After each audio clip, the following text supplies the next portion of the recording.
Chapter 13, Solids and Modern Materials. There's a lot of interesting stuff in this chapter, and there's a lot of it that I'm not going to cover in lecture because it's not in the course outline of record, and so I think everyone's brains are already full enough with the stuff that the official documents say we have to learn about. So I'm not going to be talking about all of this chapter, but I would encourage you to read through it because some of it's kind of interesting.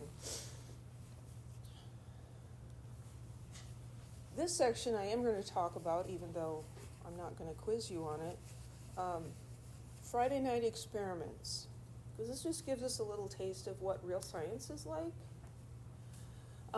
So back in 2010, Gaiman and Novoselov got the Nobel Prize in Physics for the discovery of graphene.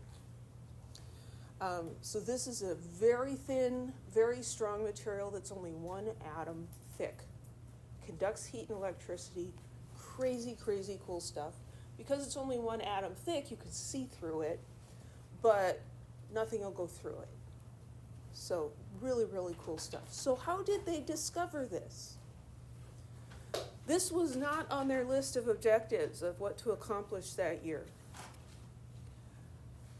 They discovered this, you could say, by accident, except it's not really an accident. It's about being curious and just trying stuff. So Gaiman explored lateral ideas on what they called Friday night experiments.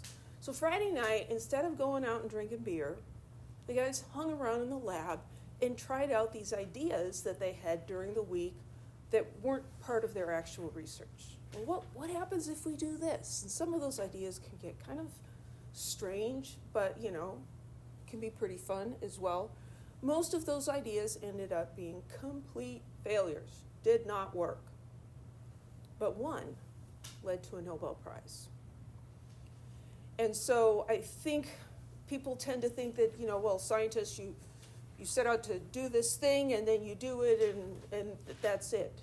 But it's really not like that, because you're really exploring uncharted territory most of the time, and you don't know if you're going to come to mountains or a cliff or something.